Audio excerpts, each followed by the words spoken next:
거룩하신 하나님 아버지, 계절은 완연한 봄이고 꽃은 아름답게 피었지만 아직도 힘든 가운데서 있는 성도들, 또한 국민들, 우리 온 교우들, 우리 하나님 기억하여 주시옵소서. 하나님께서 힘든 가운데서도 주 앞에 나와 예배를 드리는 저희들의 예배를 받으시며, 또한 온라인으로 예배를 드리는 성도들의 예배를 주님 기뻐 연락하여 주시옵소서. 힘든 가운데서도 주 앞에 예물 드립니다. 소득 가운데서 가장 먼저 열의 하나를 구별하여 11조를 드리고 범사에 감사하며 감사 예물 드립니다. 건축원금과 주일원금을 비롯한 여러 예물을 주 앞에 드리오니 하나님 기뻐 연락하여 주시옵소서.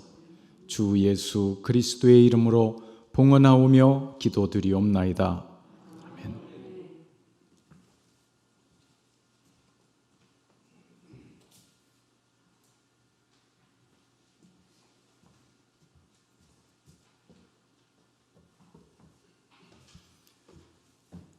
오늘 주께 나오신 여러분을 주의 이름으로 환영하며 또 사랑합니다. 잘 오셨습니다. 목련, 매화, 개나리, 산수유, 이거 뭘까요? 예? 꽃. 예. 오늘 아침에 교회 오면서 피어 있는 꽃들입니다.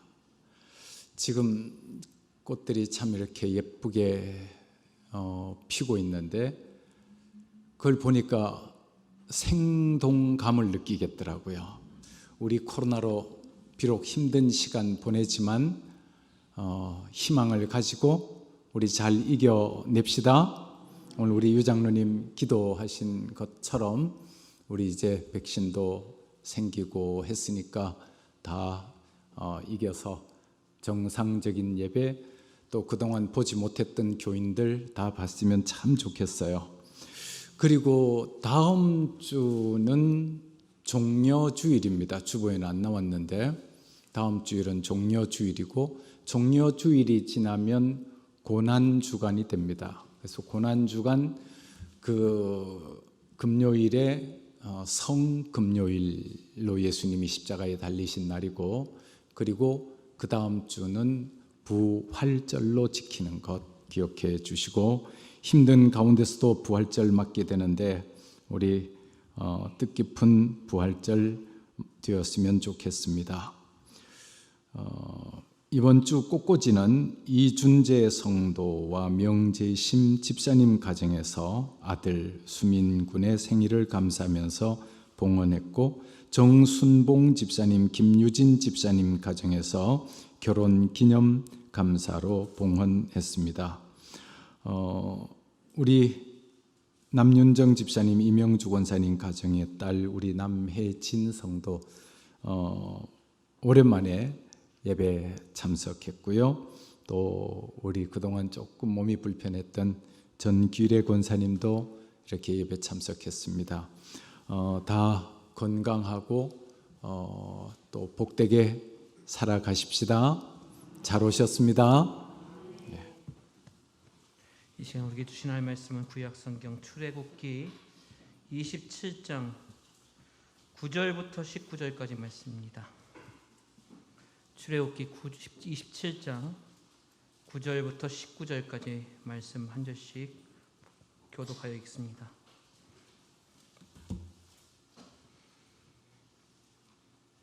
너는 성막들을 만들지니 남쪽을 향하여 뜰 남쪽의 너비가 100규빗에 세마포 휘장을 쳐서 그 한쪽을 당하게 할지니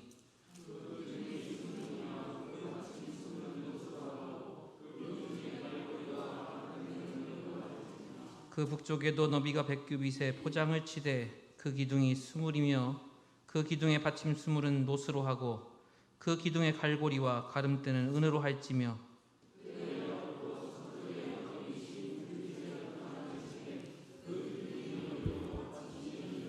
동쪽을 향하여 뜰 동쪽의 너비도 50규빗이 될지며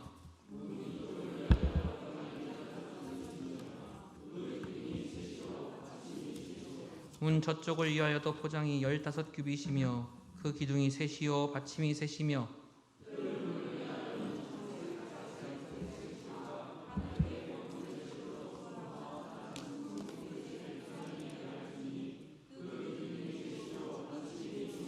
뜰 주위에 모든 기둥의 가름대와 갈고리는 은이요 그 받침은 노시며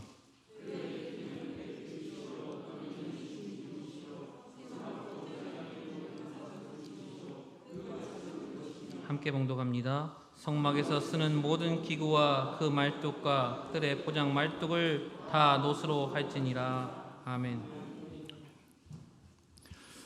오늘은 사순절의 묵상 두 번째로 주보에는 제단이라고 되어 있는데 지난주 속죄제, 속건제를 하고 나서 제단에 관한 말씀을 증거해야 되겠다라고 생각했다가 아무래도 그보다 더 근원이 되는 성막에 대한 말씀을 증거하는 것이 더 좋겠다 싶어서 제목을 본문을 9절 밑으로 이렇게 내려왔습니다. 이스라엘 사람들에게서부터 성막이 시작되고 또 성막은 성전으로, 성전은 오늘날 교회로 역사를 이어오고 있습니다. 그런데 출애굽기 1장을 보면 이스라엘 백성의 상태가 굉장히 어렵습니다. 애굽의 노예 생활을 하고 있습니다. 자유가 없습니다. 그래서 기쁨도 없고 자유도 없고 아무리 일을 해도 더 힘든 일이 기다리고 있습니다. 왜냐하면 이스라엘 백성들이 애굽의 노예 생활을 하기 때문이었습니다. 거기에는 어떤 영광도 없었고 기쁨도 없었고 밝음도 없었습니다. 어둠이요 꿈도 희망도 없는 좌절과 절망의 시기를 이스라엘 백성들은 보내고 있었습니다. 그런데 출애굽기 12장에 오면 이 이스라엘 백성들이 이제 새로운 출발을 하게 됩니다. 하나님께서 세운 지도자 모세를 통해서 이스라엘 백성들에게 10가지 재앙을 바로 앞에서 행하게 합니다. 모세가. 그래서 마지막 재앙이 유월절 어린 양으로 예표되는 장자의 죽음이었습니다. 이 장자의 죽음 사건 이후에 바로는 이스라엘 백성들을 보내기 시작합니다. 너희들이 이제는 우리의 종이 아니다. 이제는 자유를 찾아서 떠나가라 라고 보내게 됩니다. 그래서 성경을 제가 보면서 참 많은 생각을 했던 것 가운데 하나가 출애굽기 12장 2절에 보면 이 달로 너희에게 달의 시작 곧 해의 첫 달이 되게 하고 그랬습니다. 지금까지 이스라엘 백성은 애굽의 노예였습니다. 어둠이었습니다. 희망이 없습니다. 그런데 유월절 어린 양을 죽이고 이들은 자유를 얻습니다. 이때부터 하나님께서 뭐라고 그러는가 하면 달의 시작을 삼아라. 곧 연도의 첫 달이 되게 하라. 여러분, 여기서 여러분은 어떤 생각을 하게 되는지 모르겠습니다만 제가 이 말씀에 은혜가 된 것은 어떤 생각을 했는가 하면 지금까지 이스라엘 백성들은 구원받지 못한 노예였고 하나님이 없는 삶을 살았다. 그런데 하나님이 함께 하시고 이스라엘 백성을 애굽의 종으로부터 구원하셨습니다. 구원받은 이때를 해의 첫 달이 되게 하라. 시작이 되게 하라. 새로운 출발이 되었습니다. 그래서 이 말씀을 묵상하면서 제가 무슨 은혜를 받았냐 그러면 하나님 없이 사는 사람은 어둠 가운데 사는 자요, 죄의 노예와 같은 자요, 어떤 꿈도 희망도 없는 자다. 그런데 구원받게 되면, 유월절 어린 양으로 말미암아 구원받았죠. 구원받게 되는 그날이 새로운 출발점이다. 새로운 시작이다. 만약에 여러분들이 예수님을 몰랐다고 하면 아직도 여러분은 어둠 가운데 있는 자요, 죄의 노예요, 희망이 없습니다. 그런데 여러분이 예수 그리스도를 만나서 새로운 출발을 했습니다. 그때부터가 새로운 인생의 시작이라는 말입니다. 그리고 이스라엘 백성이 출애굽해서 얼마 지나지 않았을 때 앞에 큰 바다를 만납니다. 홍해라고 하는 바다죠. 실제로 가서 보면 바다라고 하기보다는 또 호수에 좀 가깝긴 합니다만은 홍해 바다를 만났을 때 하나님께서 이스라엘 백성들에게 그 바다를 육지처럼 건너게 하십니다. 그런데 그 모습을 보고 뒤에서 애굽의 군대가 따라옵니다. 애굽의 군대가 따라오는데 그 하나님께서 그냥 두지 아니하고 애굽의 군대는 물속에 수장시켜 버립니다. 물이 다시 흐르게 합니다. 그래서 애굽의 군대들은 더 이상 이스라엘 백성을 따라오지 못하게 합니다. 이것은 어떤 의미가 있느냐 그러면 애굽의 권세가 이스라엘 백성들을 괴롭힐 수 없다는 것입니다. 애굽의 힘이 이스라엘 백성들을 더 이상 잡아둘 수가 없다는 것입니다. 그러면 이스라엘 백성들은 지금까지는 그들의 주인이 애굽이었습니다. 그러면 지금부터는 이스라엘 백성의 주인은 누굽니까? 하나님이라는 말입니다. 그래서 하나님께서 이제는 너희들이 애굽에서 섬기던 우상들 다 거기 두고 왔지 않느냐. 이제는 우상을 섬기는 것이 아니라 하나님을 섬겨라. 그러면서 하나님께서 이스라엘 백성들에게 모세를 통해서 성막을 만들려고 합니다. 성막은 하나님의 임재의 상징입니다. 하나님께서 거하시는 처소를 성막이라고 합니다. 하나님께서 성막을 만들어라. 이 성막에 대한 이야기가 나왔으니까 오늘날 교회도 성막으로부터 시작되었다고 보면 됩니다.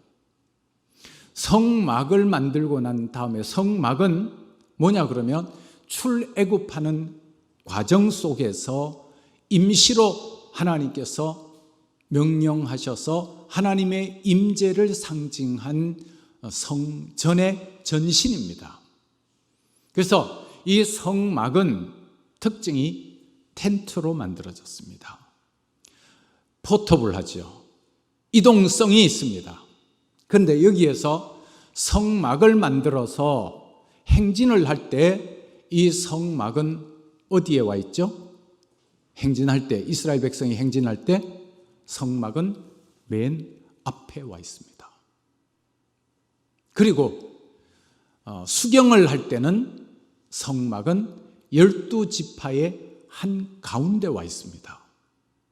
전 여기에서도 많은 은혜를 받았습니다. 우리 구원받은 사람은 누구를 따라가야 된다? 누굴 따라가는 삶? 하나님을 따라가는 삶. 주의 말씀은 내 발의 등이요 내 길의 빛이니이다. 하나님의 말씀이, 우리는 하나님 따라가는 사람이고, 그 다음에 수경을 할 때는 이스라엘 백성의 12지파의 한 가운데 성막이 수경을 합니다. 멈추어 있습니다. 12지파의 가운데. 그러면 이것은 어떤 의미가 있느냐 그러면 우리가 하나님을 따라가고, 행진할 때는 따라가고, 멈추어 있을 때는 하나님이 내 가운데 오신다. 내 중심이 되신다. 이런 뜻입니다. 여러분 삶의 중심은 누구십니까? 여러분 삶의 주인은 누구십니까? 바로 하나님이라는 거예요. 그래서 이 말씀을 가만히 묵상하면서 참 많은 은혜를 받았는데 성막이 나왔으니까 잠깐 언급하고 지나가죠. 하나님께서 성막을 지으라고 하고 난 다음에 그 다음에 나중에 가보면 성전이 지어집니다. 성전 누가 지었는지 혹시 기억하십니까? 솔로몬이 지었습니다. 그래서 사실은 다윗 왕 때부터 성전을 짓기 위한 준비를 갖추었고 성전을 짓고 싶었습니다마는 하나님께서 다윗에게 허락지 않습니다. 왜? 네가 너무 전쟁에서 피를 많이 흘렸기 때문에 네가 성전을 짓는 것은 맞지 아니하다. 그러면 성전은 누구 때 와서 짓느냐 그러면 다윗의 아들 솔로몬 때 와서 짓습니다. 그래서 그 성전을 솔로몬 성전이라 그럽니다. 이 솔로몬은 이름이 샬롬이라고 하는 것과 같은 어원을 가집니다. 그래서 평화라고 하는 뜻이 있고 화평이라고 하는 뜻이 있습니다. 하나님의 성전은 평화요 화평입니다. 여러분의 마음속에 화평이 없던 사람, 마음속에 평안이 없던 사람은 주의 전에 나오면 평화를 맛보게 되고 화평을 맛보게 됩니다. 그래서 예수님은 내가 너희에게 평안을 끼치노니 곧 세상이 주는 것과 같지 아니하다. 이렇게 말씀을 하셨습니다. 그래서 성막 생활이 끝나고 이제 이스라엘 백성이 정착하고 난 다음에 솔로몬 때 성전을 짓습니다. 솔로몬 때 성전을 짓지만은 나중에 이 타락함으로 말미암아서 바벨론의 느부갓네살 왕에게 솔로몬 성전이 점령당합니다. 성전은 회파되고 성전의 기구는 다 빼앗겨 버립니다. 그러다가 스룹바벨 시대에 와서 다시 성전을 재건합니다. 그래서 그것을 스룹바벨 성전이라고 하고 스룹바벨 성전이 나중에 헤롯 성전으로 바뀝니다. 헤롯이 유대의 왕이 되고 난 다음에 성전을 스룹바벨 성전을 더 보강합니다. 그것을 헤롯 성전이라고 그럽니다. 성전은 하나님의 임재를 상징하고 하나님 앞에 성전에서 제사를 지냅니다. 그래서 굉장히 중요한 의미를 가지고 있습니다. 그런데 이 성막에서부터 시작됐고 성전에 와서도 유지됩니다만은 크게 세 가지 구분이 가능합니다. 처음에는 딱 문을 열고 들어가면 바깥뜰이 있습니다. 바깥뜰에는 큰 물두멍과 노수로 된 제단이 있습니다. 그래서 앞으로 나가면 성소가 있고 그 다음에 성소에서는 큰 휘장으로 가로막힌 지성소가 구별이 되어 있습니다. 그런데 지성소 안에 들어가 보면 금으로 만든 속죄소가 있고 금으로 만든 그룹들이 있습니다. 아주 휘황찬란하게 빛납니다. 그래서 제가 가만히 한번 생각해 봤어요. 왜 밖에서는 물두멍, 노제단을 거쳐서 안에 들어오면 이렇게 전부 금으로 만들었을까? 믿음으로 점점 하나님께 가까이 나아가면 찬란한 영광을 누리게 된다는 겁니다. 할렐루야. 그리고 성전을 지을 때, 성막을 지을 때 중요한 말씀이 있습니다. 출애굽기 25장 40절에 보면 너는 삼가 이 산에서 내게 보인 식양대로 할지니라. 한마디로 말하면 성막을 짓는데 하나님께서 모세에게 성막을 지으라 그러십니다. 성막을 짓는데 네 마음대로 지으라 그랬습니까? 아니면 하나님께서 짓는 설계도를 다 보여주신 겁니까? 하나님께서 설계도를 다 보여주십니다. 출애굽기 26장 30절도 한번 보죠. 26장 30절에 보면 너는 산에서 보인 양식대로 성막을 세울지니라. 내가 너에게 설계도를 보여준 그대로 성막을 지어라. 여기에 굉장히 중요한 신앙 원리가 있습니다. 자, 제가 양복을 입고 있는데 이거는 뭐 옷이 단추가 2개밖에 없어요. 근데 예를 들어서 단추가 한 5개쯤 있는 그런 옷을 입었다고 그럽시다. 첫째 단추를 제가 이렇게 잘못 끼웠어요. 잘못 끼웠으면 이게 단추가 어떻게 됩니까? 이 밑에, 자, 제대로 못 끼워서 이 옷이 이렇게 됐어요. 한쪽은 짧고 한쪽은 길게 됐어요. 이러면 이걸 바로 하려고 그러면 어떻게 해야 됩니까? 단추를 풀러서 다시 시작해야 됩니다. 여러분, 하나님께서 성막을 만들려고 그럴 때 첫째 조건이 네 마음대로 만들어서는 안 된다. 내가 너에게 보여준, 설계해 준 그대로 만들어야 된다. 자, 제일 귀중한 기본입니다.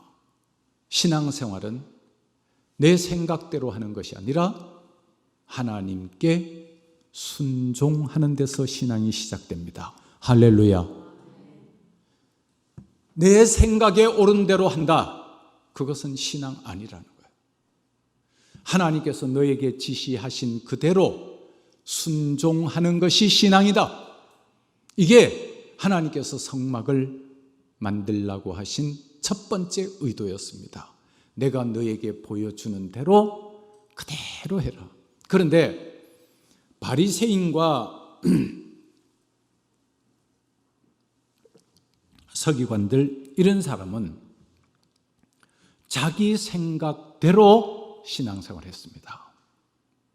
그랬더니 예수님하고 원수가 되어버리고 하나님과 원수가 되어버렸습니다. 그 사람들은 구원 얻지 못했습니다. 그래서 신앙생활의 first stage라고 합니다. 첫째 단계가 바로 순종에서 시작됩니다. 예수님께서 이렇게 말씀하십니다. 아무든지 나를 따라오려는 자는 그 다음에 자기를 부인하고 자기 십자가를 지고 나를 쫓을 것이니라. 할렐루야. 자기 생각, 자기 주장, 이게 신앙이 아니라는 거예요. 그거는 단추 잘못 끼는 것과 같다. 그거는 아무리 끝까지 가도 다시 해야 돼. 다시 해야 돼. 그럼 뭐부터 시작하느냐? 순종하는 데서부터 신앙이 시작이 된다. 하나님께서 지금 성막을 처음 만들려고 그러는 거예요.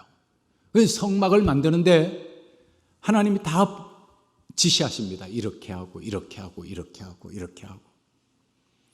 오늘날로 말하면 못은 어디에 치고 나사는 어디에 박고 피스는 어디에 박고 금으로 하고 노수로 하고 조각목으로 하고 다 말씀하는 거예요. 그 말씀대로 해야 되지. 아이고, 이 나무보다는 이 나무가 훨씬 더 좋습니다 하고 다른 나무로 하면 하나님께서 그거는 성막 아니다라고 하는 거예요. 그러면 성막에서부터 시작돼서 성전이 시작됐고 성전에서 또한 교회가 되었습니다. 교회 생활의 원리도 역시 하나님의 말씀에 순종하는 데서부터 시작합니다. 믿음은. 그래서 교회는 내 주장을 이야기하는 것이 아니라 하나님께 순종하는 것을 배우는 것이 교회입니다.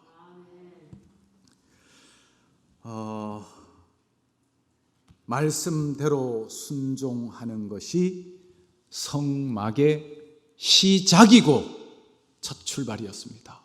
오늘날 현대인들은 얼마나 똑똑한지 모릅니다. 더구나 코로나 사태로 인하여 사람들은 교회도 잘 못 나왔습니다.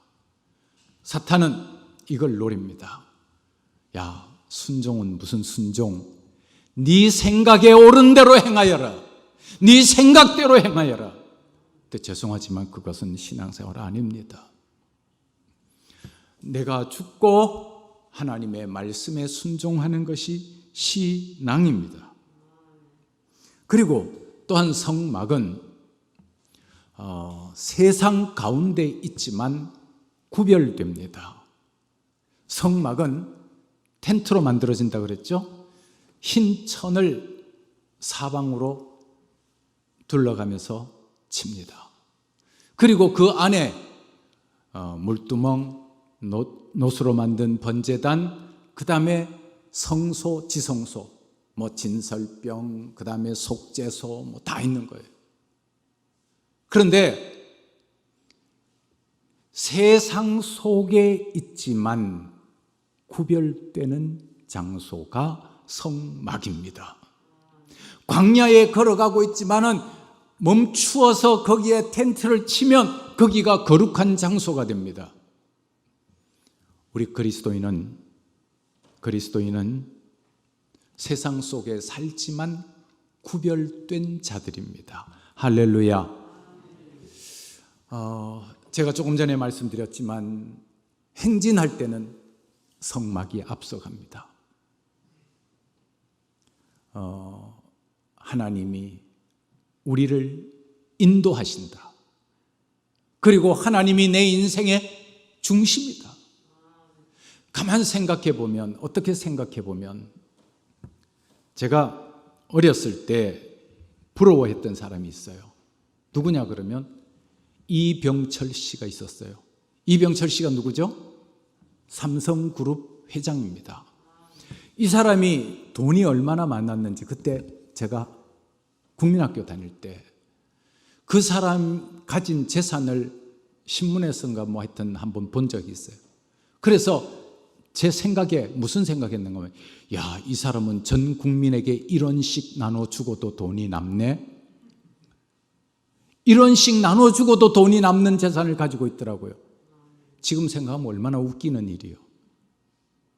근데 그때는 1원도 큰 돈이었어요. 제 생각에 국민학교 다니는 어린아이가 국민학교 아직 적은 학년, 1원이 굉장히 큰 돈이라고 생각했어요. 그런데 이병철 회장이 돌아가시고 그 다음에 그 아들이 회장이 됐어요.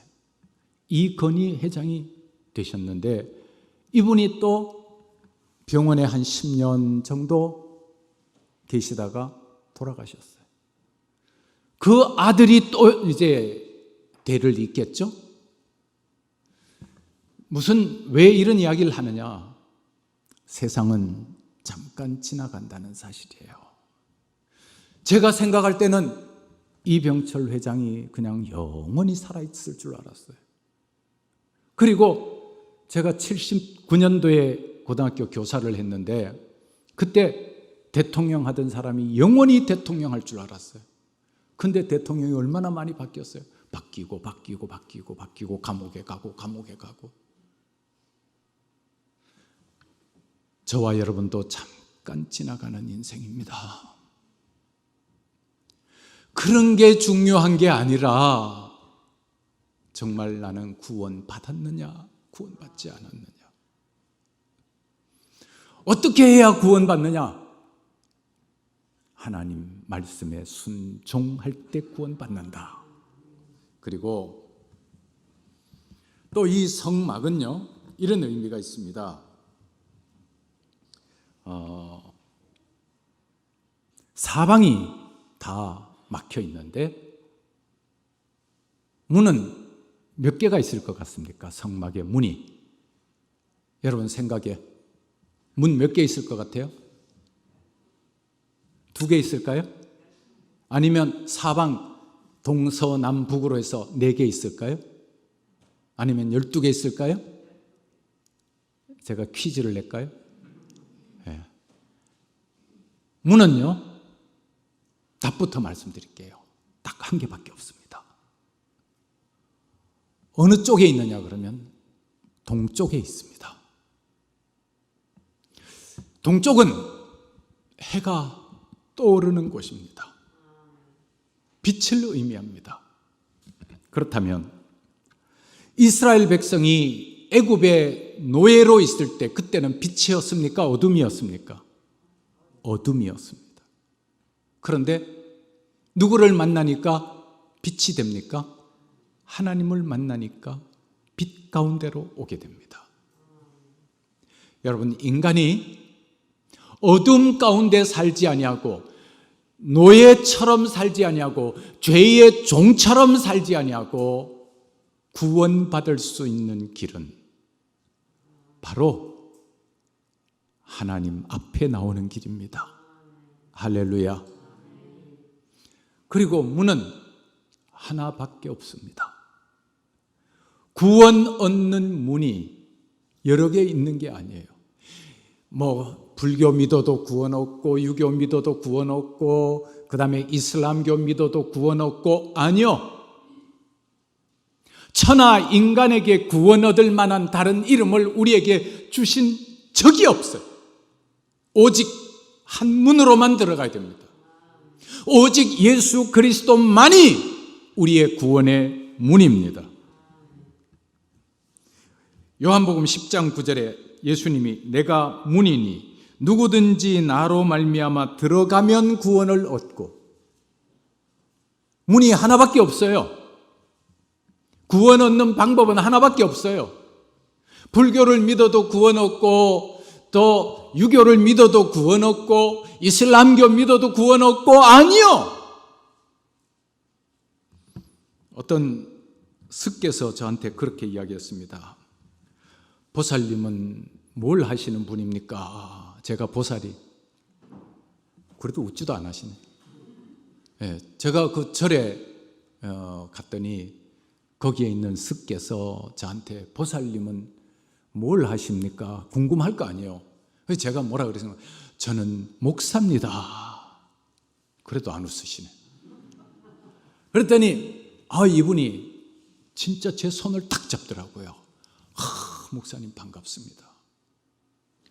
우리는 산에서 중생을 계도하고 목사님은 신에서 중생을 계도해서 다 해탈하고 구원 얻게 하자는 거 아닙니까? 똑같은 역할이라는 거예요.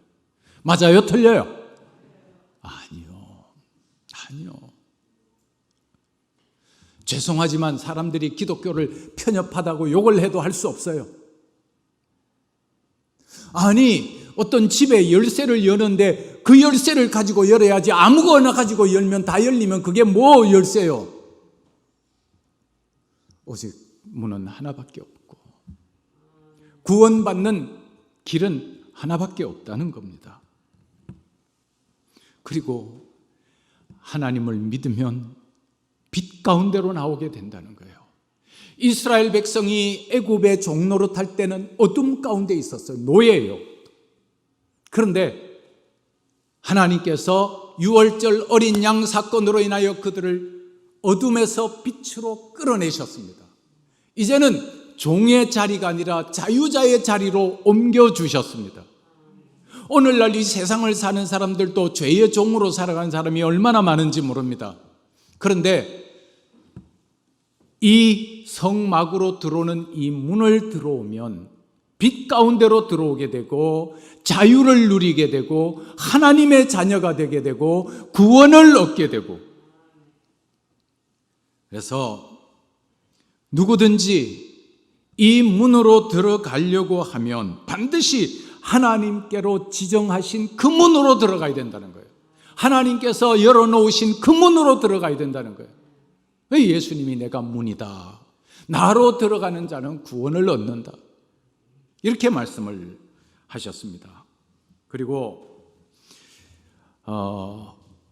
또 제가 이렇게 묵상하면서 이런 생각을 했습니다. 광야와 같은 이 세상 사는 게 얼마나 어렵습니까? 힘들고 어렵지요. 우리가 하루하루 사는 게 어렵고 힘듭니다. 그런데 그 동쪽으로 난 문을 통하여 그 안으로 들어가면 거기에는 용서가 있고 기쁨이 있고 빛이 있고 생명이 있습니다. 죄책감에 시달렸던 자가 그 문으로 들어가서 물두멍에 손을 씻고 그 다음에 나의 죄를 대신하여 제물을 잡아서 제사를 지내고 나면 나는 용서함을 받습니다. 할렐루야. 그래서 이 세상에는 참된 기쁨이 없지만 하나님 전에 오면 기쁨이 있습니다. 용서가 있습니다. 구원이 있습니다. 할렐루야. 그래서 시편 84편 10절에 주의 궁정에서 한 날이 다른 곳에서 첫날보다 나은즉 악인의 장막에 거함보다 내 하나님 문지기로 있는 것이 좋사오니. 누가 한 말이냐 그러면 다윗이 한 말이에요. 다윗 왕 지낸 사람 아니요. 왕 지낸 사람이 내가 하나님 전에 문지기로 있는 것이 나한테 훨씬 낫다. 악인의 장막에 악인의 궁정에 거하는 것보다 성전 문지기로 있는 것이 나는 훨씬 기쁘다. 왜? 이 안에서만 참된 기쁨, 참된 평안, 참된 화평, 참된 용서 이런 것이 있기 때문에 그렇습니다. 여러분 한번 깊이 한번 생각해 봅시다. 예수님과 수가성 여인과의 만남을 여러분 아시죠? 수가성 여인 5번 결혼했었습니다. 이제는 창피해서 낮에 난 12시에 물을 뜨러 나왔는데 예수님이 그 여인에게 물 좀 달라 그럽니다. 그랬더니 이 사람이 아니 당신 유대인으로서 왜 나에게 물 달라 그러느냐 그러면서 물을 길어 주려고 그랬더니 예수님이 유명한 말씀을 하십니다. 이 물을 먹는 자마다 다시 목마르려니와 내가 주는 물을 먹는 자는 그 속에서 영생하도록 솟아나는 샘물이 되리라. 여러분 이병철 씨도 가고 또 이건희 회장 씨도 가시고 또 그 아들도 언젠가는 또 가고 저도 가고 여러분도 가고 너도 가고 나도 가야지. 세월의 흐름에 다 갑니다마는 인간은 육신의 죽음으로 끝나는 것이 아니라 영원한 생명이 있습니다. 아멘. 그리고 구원을 받습니다. 아멘. 구원에 이르는 문은 하나입니까? 여러 가지입니까? 하나밖에 없습니다. 예수 그리스도를 통하여 하나님께 나가는 길. 마셔도 세상 물은 마셔도 갈증입니다. 마치 목마를 때 소금물을 마시는 것처럼 마시면 마실수록 더 갈증이 나서 미칠 것 같아요.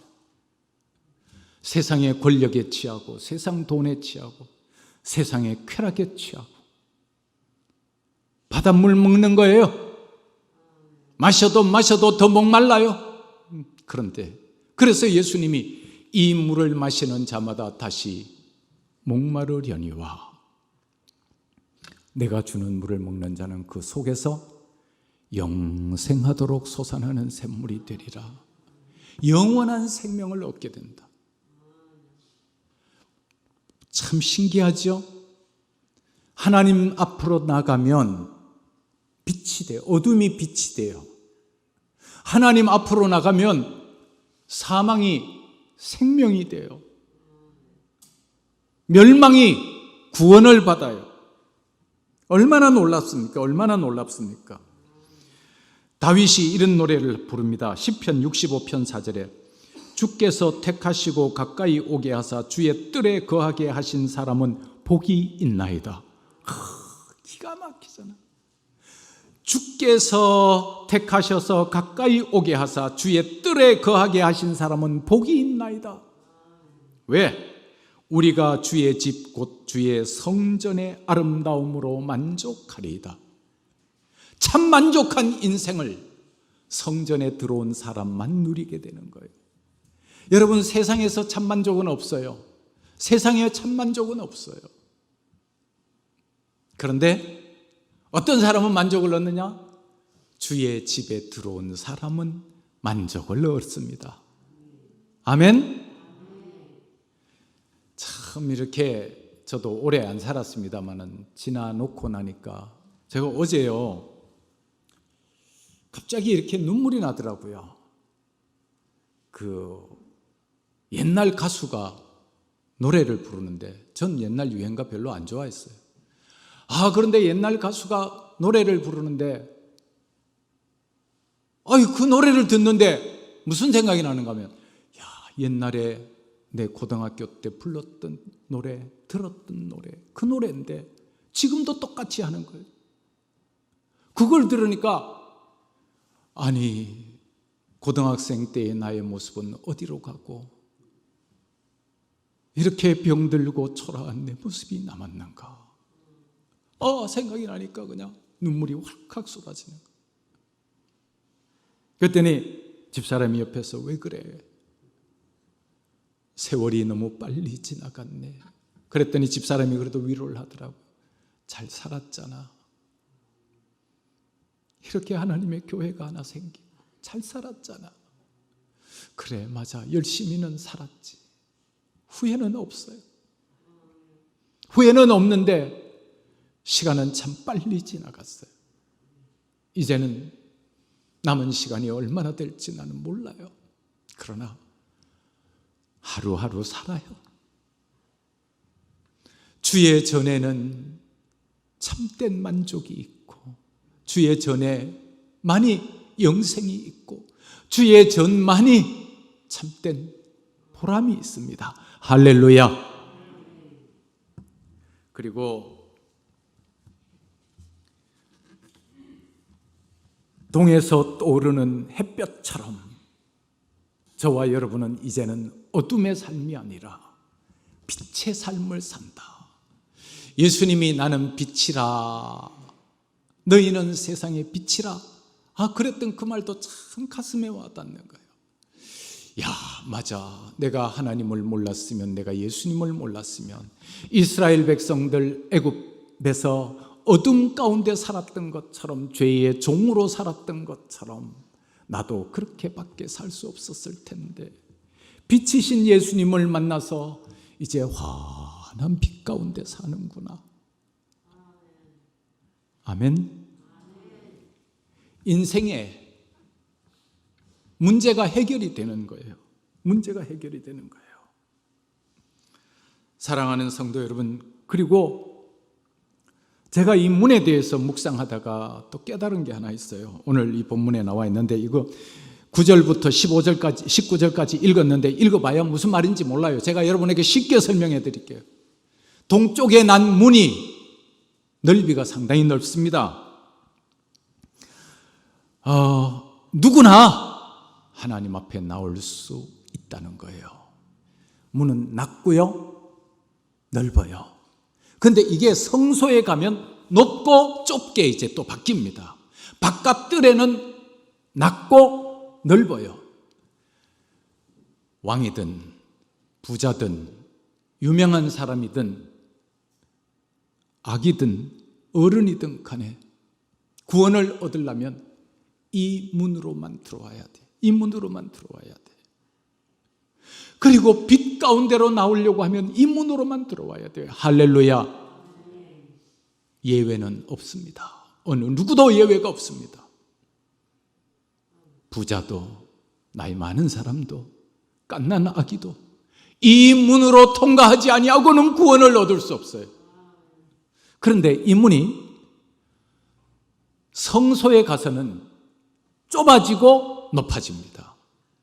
그래서 무슨 생각을 했는가 하면 우리가 구원을 얻는 것은 한 발자국만 옮기면 세상에서 교회로, 세상에서 성전으로 한 발자국만 옮겨 놓으면 구원을 얻어요. 그런데 거기에서 영광스러운 삶을 살기 위해서는 좁은 문으로 들어가라는 거예요. 주님을 닮아가야 되고 예수님을 닮아가야 되고 말씀을 지켜야 되고 할렐루야. 그렇게 되면 영광이 찬란하게 빛나는 거예요. 뜰로 들어가는 문은 넓고 누구든지 그리로 들어갈 수 있습니다. 이것은 하나님의 사랑의 넓이를 의미합니다. 그런데 더 깊은 신앙으로 나아가기 위해서는 좁은 문으로 통과해야 됩니다. 하나님이 세상을 이처럼 사랑하사 독생자를 주셨으니 이는 저를 믿는 자마다 멸망치 아니하고 영생을 얻게 하려 하심이라. 요한복음 10장 9절에 보면 내가 문이니 누구든지 나로 말미암아 들어가면 구원을 얻고, 내가 문이니 누구든지 나로 말미암아 들어가면 구원을 얻고, 또는 들어가며 나오며 꼴을 얻으리라. 그리고요, 예수님이 십자가에서 달려 돌아가실 때 다 이루었다 하고 운명하실 때 어떤 일이 있는가 하면 지성소를 맡고 있던 두꺼운 천이 위에서부터 아래로 쫙 찢어졌습니다. 그동안은 지성소에는 대제사장이 1년의 대속죄일 날만 들어가는 거예요. 그런데 예수님이 십자가에서 운명하시는 그 순간에 지성소를 맡고 있던 이 휘장이 쫙 갈라집니다. 조금 전에 제가 말씀드렸지만 이제는 저와 여러분이 지성소까지 나갈 수 있어요. 누구 이름으로? 누구 이름으로? 예수님 이름으로. 그러면 하나님이 저와 여러분의 모습을 보는 게 아니라 예수님의 모습을 보고 저와 여러분을 받아주시고 용서해 주십니다. 할렐루야. 그래서 우리는 예수님 안에서 구원을 얻고 예수님 안에서 행복한 삶을 살고 예수님 안에서 놀라운 인생을 살 수 있습니다.